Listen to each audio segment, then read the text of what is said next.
nosotros Pablo Melicchio, él es psicólogo. Gracias, Pablo, por venir. Un placer. De todo el derrotero de esta causa desde que se conoció hasta ahora, ¿hay algún rasgo que te llame la atención desde tu expertise en la psicología? Sí, lo primero que me preocupa es el espectáculo de la violencia que se está haciendo. Cuando se viralizó las imágenes de Fabiola o cuando hay una casa de brujas viendo qué mujer entró o salió en la casa de gobierno. Me parece que hay que sacar el foco de ahí. Por suerte, ahora digamos, no están circulando esas imágenes, salvo de manera ilegal, pero hay una prohibición sobre la circulación de esas imágenes. Y eso es lo que más me está preocupando, cómo se quita el foco de la violencia de género, cómo muchas veces la violencia de género se tapa con otras formas de violencia. Y por suerte tenemos esta posibilidad, y agradezco siempre, digo, que un psicólogo o gente ligada a la salud mental pueda seguir ayudando a prevenir, porque de lo que si solo hacemos espectáculo de la violencia, si solo se habla, si es verdad o mentira esas fotos, esto aparece mucho a mí, es otra de las formas de la violencia. Digo, es importante señalar que si esa foto es trucada, que hay gente que está diciendo eso, no es lo más importante. Es mejor creerle a alguien que está mintiendo y no seguir sosteniendo el discurso machista y tanta violencia de género. Además, habrá seguramente testimonios para corroborar y constatar. Eso es una causa exactamente, ¿no? que van a ir a fondo. Cuando uno ve o lee las declaraciones de Fabiola, lo primero que le llama la atención es esto empezó muy temprano. Claro. Estamos hablando de casos de 2016. Sí, sí. ¿Qué es lo que le pasa a la víctima en un caso así para no dar un portazo e irse? Es muy importante esa pregunta. La violencia de género tiene inicios sutiles. Esto hay que explicarle siempre a las mujeres que son víctimas. Lo que pasa es que cuando es un inicio sutil, cuando la violencia es psicológica, emocional, es muy difícil que te crean. Muchas mujeres detectan a tiempo esos golpes en el alma, pero... O sea, primero empieza sutil y de modo no físico. Claro, porque Fabiola dice que esto empezó incluso casi al mismo tiempo que se produce un encuentro de ellos en París, donde se comprometen. Claro. Esto es 2016. Claro, es importante que Fabiola explique, si es que, no sé si lo explicó ya, pero ahí empezamos a hacer prevención. Siempre aparecen cuestiones sutiles, como el ejercicio del machismo empieza con el control, la supervisión, ¿no? Empezar como a condicionar la libertad de la mujer desde las pequeñas cosas. Le llamamos violencia sutil para, digamos, compararla con la violencia en el sentido más estricto, que la gente cree que la violencia es el golpe, ¿no? El ojo morado. Pero esa violencia primera, que se dice sutil, es muy contundente también, porque es donde empieza a condicionarse a la mujer desde los aspectos emocionales y lo más vulnerable, ¿no? Porque lo emocional es lo más vulnerable, lo más sutil y lo más difícil también de probar y de demostrar. Entonces, ahí la escalada de la violencia va creciendo y después puede llegar a, bueno, al golpe o al femicidio. ¿Te encontraste con casos de golpeadores con un determinado vínculo y con el otro no? Digamos, bueno, el caso de Alberto Fernández, lo que dicen sus amigos es, bueno, no pasó con la primera mujer, no pasó con Vilma, ¿por qué pasaría ahora?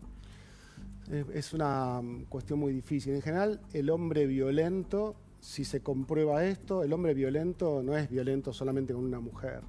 Generalmente es una persona violenta, y si estamos con una persona que tiene características psicopáticas, tiene un aspecto que muestra socialmente y otro intramuros, intrafamiliar. Pero hay hombres que tienen formas de violencia muy sutiles y aparecen después más tardíamente con el paso del tiempo, quizás la madurez en la edad, que esa violencia que ya no la puede ejercer de manera sutil, la ejerce de manera más contundente. Ahí habría un cambio. Y podría ser también una determinada personalidad de la víctima que a él lo ensañe más o que genere que con una pase y con la otra no. No, porque no si lo pensáramos así, uno podría decir, es la culpa de la mujer. No, yo sé dónde va, pero digo, nunca es por cómo se posiciona la mujer.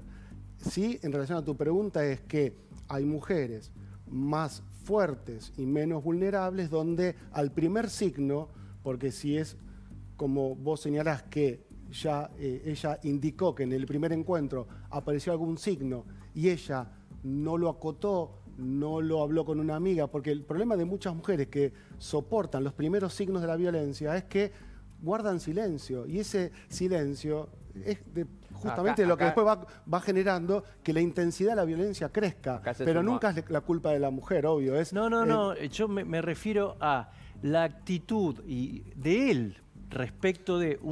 en general, el violento por ahí con una persona que ve más vulnerable es más violento y con otra persona no, y eso puede ser la diferencia entre un trato y no. O también puede pasar que el hombre violento con una mujer vulnerable que se deja vulnerar y controlar esté tranquilo, o con una violencia no tan explícita porque la va controlando. Cuando la mujer empieza a ponerse un poco más fuerte, ahí crece la intensidad de la violencia, porque es como creo que Rita Segato, la antropóloga argentina, dice que el hombre lo que va haciendo ahí es la mujer como un territorio que quiere conquistar. Si vos a un territorio X, ¿no?, entrás y te podés mandar y ocuparlo el territorio, no hay mayor problema. Ahora, cuando ese territorio te presenta resistencia, quiero decir, cuando una mujer presenta resistencia, el violento pasa de lo sutil, de lo psicológico y lo emocional, a lo físico. Ahora, acá hay un tema que le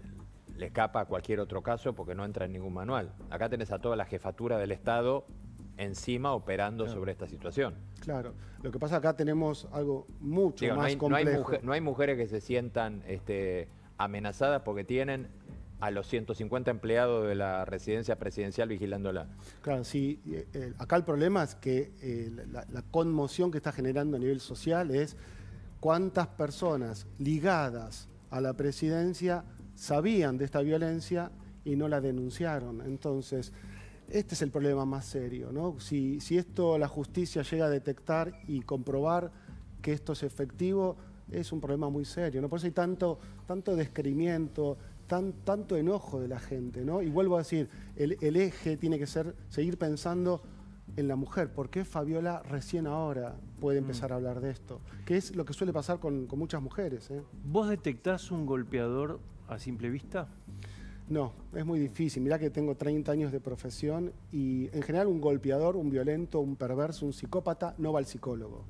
Y si va al psicólogo, va a utilizarlo para sacar un informe de buena conducta, para demostrar que está yendo a una terapia, pero nunca va a hablar de la violencia.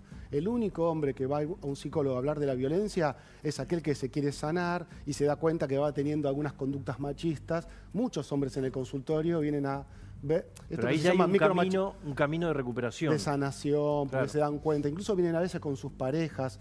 El golpeador, el perverso, el psicópata, no va a ir al psicólogo porque no se quiere sanar, porque disfruta con la violencia. Y eso es lo que nos cuesta entender en general a los hombres, cómo un hombre puede disfrutar. Un violador disfruta violando. Un violento genera con la violencia, genera un goce y disfruta con esa violencia. Eso es lo más difícil de comprender. Pablo, gracias. No, por favor, un placer. Gracias.